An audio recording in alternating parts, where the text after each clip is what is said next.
रंगमंच, और उसके बाद में थोड़ा सा स्वतंत्रता का क्या प्रभाव रंगमंच पर पड़ा वो बहुत ही सभी को पता है, लगभग पड़ा है।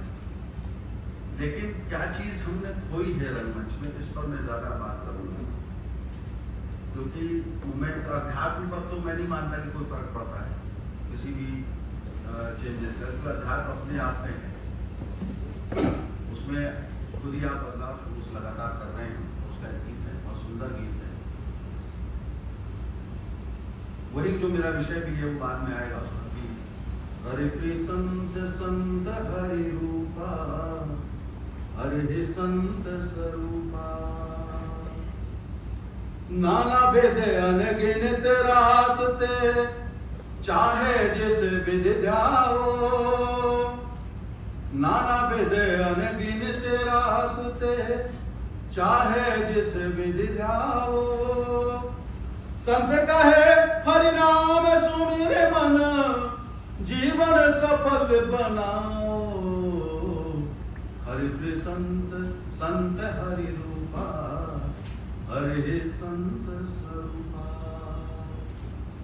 बिन सत्संग ज्ञान नहीं होवे, ज्ञान बिना सब सूना, बिन सत्संग ज्ञान नहीं होवे, ज्ञान बिना सब सूना, ज्ञान मिला तो हरि मिले हैं, ज्ञान मिला तो हरि मिले हैं, संत ही सहज स्वरूपा, हरि प्रसंत संत हरि रूपा, हरि संत स्वरूपा।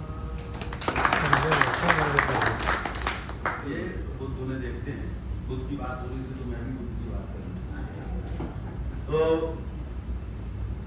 बुद्ध उन्हें देखते हैं, कहते भाई कहाँ भागे चले जा रहे हो? तो कहते हैं कि रात में हमें गणिका को लेकर आए थे, वो हमारे कपड़े गहने लगते लेकर भाग गई है, तो उसको ढूंढने जा रहे हैं। तो बुद्ध कहते हैं कि अपने को ढूंढना चाहते हो? तो उनको लगता है कि बात कुछ अलग कह रहे हैं, तो वो बैठ जाते हैं। उनमें से एक लड़के के पास बांसुरी है, तो बुद्ध कहते हैं उससे कि बांसुरी बजाओ। तो लड़का बांसुरी बजाना शुरू करता है, अच्छी बांसुरी बजा। अचानक उसको लगता है कि बुद्ध भी बांसुरी बजाना चाहते हैं। वो लड़का बांसुरी बुद्ध को देता है, कहता है कि आप भी बजाइए। बुद्ध बांसुरी हाथ में लेते हैं और उनको अचानक ख्याल आता है कि बचपन में राजमहल में उन्होंने बांसुरी बजाना तो सीखा, और वो यूं ही हाथ में लेकर बांसुरी बजाना शुरू करते हैं।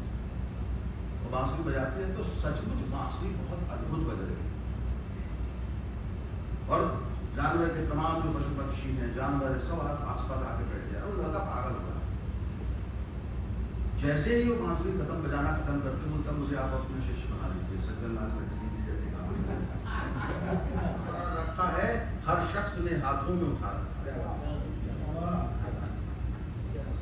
तो दीवानगी फिर जब हो जाती है तो दीवानगी में वो मीरा वैसे ही भजन गाएगी, जो हम कहते हैं कि बहुत बेस्ट लिटरेचर, अच्छा लिटरेचर। अब जैसे मुझे कबीर का एक बड़ा रेफरेंस याद आ रहा है, कबीर कहते हैं कि ईश्वर को देखा है तभी वो रच सकते हैं, और हमारे ये भी कहा गया कि जो बचेगा नहीं, कलाकार तो बचता ही नहीं है, कि जो बचेगा वो रचेगा कैसे। तो कबीर का एक बड़ा अच्छा दोहा, वो कहता है कि जिन पावन भूल बहु फिरे, घूमे देश विदेश, पिया मिलन जब हुई या आंगन भया विदेश,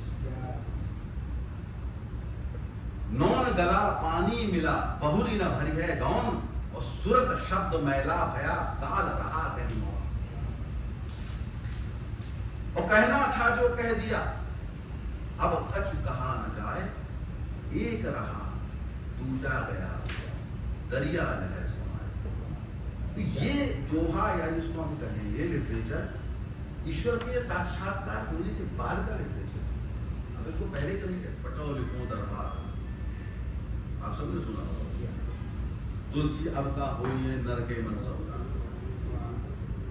ये बात वही कह सकता है जो अध्यात्म से जुड़ा हुआ है, ये बात हर कोई नहीं कह सकता। तो हमारे कला का जो डिवेल्युएशन है, डिग्रेडेशन है, उसका कारण ये है कि हमने उस अध्यात्म की जो श्रृंखला उसको तोड़ दिया है। जैसी बस में सलाइयों की तरह फंसे लोग, उबड़ खाबड़ रास्ता फिर महानदी तक दूंगी। ये सब पार कर पहुंचने के समय छुटपुटे का वक्त। अब लोकल बदलता रही। वो कहती थी यमराज तक देर से पहुंचता है हमारे गांव। तो इसलिए अभिनेता के लिए कविता, मेरा उसको कॉन्सेप्ट दूसरा था। मैंने कहा ये तो हम उसको बहुत ही जनरलाइज करके देख रहे हैं। तब मुझे लगा कि वो स्पिरिचुअल कबीर कहाँ है, वो आध्यात्मिक कबीर कहाँ है। क्योंकि ये तमाम चीजें जिसको आप कह रहे हैं, चाहे वो दलितों का ध्यान करने वाला हो, चाहे वो एक रेनेसां क्रिएट करने वाला हो, या लोगों को रास्ता दिखाने वाला हो, वो सब आपके आध्यात्मिक होने से हो जाती हैं। क्योंकि आध्यात्मिक आदमी को क्रांति करना नहीं पड़ती, क्रांति हो जाती। जैसे फूल को खिलने के बाद ये नहीं बताना पड़ता कि मैं फूल हूँ, उसकी खुशबू अपने आप आती है। वैसे आध्यात्मिक आदमी को कभी भी क्रांति करने की जरूरत नहीं होती। दिए को कभी भी ये बताने की जरूरत नहीं पड़ती कि मैं प्रकाश फैला रहा हूँ, प्रकाश फैल जाता है। तो मुझे जब कबीर का वो रूप करना था, तो फिर मैंने अपना नाटक रचना शुरू किया और उसमें उस कबीर को पाया। तब मुझे लगा कि कबीर कोई कुछ कर नहीं रहे थे, वो हो रहा था, क्योंकि वो डीप लेवल पर बहुत स्पिरिचुअल थे। जहां पर वो सिकंदर लोधी के सामने भी अगर कहते हैं कि मेरा मैं, वो कहता है कि तुम अगर ये सब नहीं करो तो हम मरवा देंगे, तो कहते हैं कि मेरा मैं तो कबीर का छूट चुका है। और जब डरने वाला ही नहीं रहा तो डर किस बात। तो ऐसा कबीर को आपको उस दृष्टि से भी देखना पड़ेगा। मैं इसीलिए थिएटर की बात कर रहा हूँ कि थिएटर को हमने बहुत एलिनेट करा है। स्वयं प्रभा पुकार ये गीत लिखे, सुमन जी की भी आप देखेंगे बहुत सारी कविताएं हैं जो उस समय उन्होंने लिखी, उसका भी प्रभाव अंदर आया। तो ये सब मिला के मेरा ये मानना है कि हम जिस अध्यात्म को रंगमंच के साथ, जैसे तो सारी कलाएं बड़ी, मैं सिर्फ इसकी बात नहीं कह रहा, क्योंकि मेरा ये मानना है कि जब तक आप आत्मा तक नहीं पहुंचते। और इसका एक और थोड़ा सा उदाहरण दे दूं कि हम जब पैदा होते हैं तो हमारा जो पहले तो फिजिकल बॉडी होती है, जो बच्चा होता है, फिर उसका मन बनना शुरू होता है। तो मन, शरीर पैदा होते से ही इच्छा जागृति शुरू होती है, तो कहता है ये चाहिए, वो चाहिए, ये चाहिए।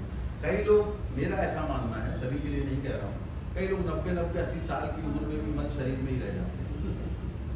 उसके बाद भाव शरीर जागृत होता है, और भाव शरीर जागृत होता है तो आप अच्छे श्रोता बनते हैं, कलाकार बनते हैं, चित्रकार बनते हैं, संगीतकार बनते हैं। और भाव शरीर के बाद ऑब्वियस है कि आत्म शरीर पर जाना चाहिए, क्योंकि भाव के बाद जो सीढ़ी है वो आत्म शरीर की है, और उसके बाद मोक्ष की कल्पना है। तो भाव शरीर जागृत बिना हुए आप बहुत कलाकार तो नहीं हो सकते। तो ज्यादातर हम मन शरीर में ही रह जाते हैं, और भाव शरीर की भी अपनी स्टेजेस हैं, उसको हम क्रॉस करेंगे, अच्छे श्रोता भी बनेंगे, राइटर भी बनेंगे, लेखक भी बनेंगे, कवि भी बनेंगे। और जो आत्म तक पहुंच गए तो फिर तो वो तो आप you become a good receiver, आप एक अच्छा रिसीवर बन गए, तो आप फिर सब रिसीव कर रहे हैं, तो और रिसीव करके आप प्रसारित कर रहे हैं। तो बड़े लोग फिर कहने लगे महान, फिर वही शेर मुझे याद आता है कि जब से तूने मुझे दीवाना बना रखा है, हर शख्स ने हाथों में उठा रखा है। Thank you so much.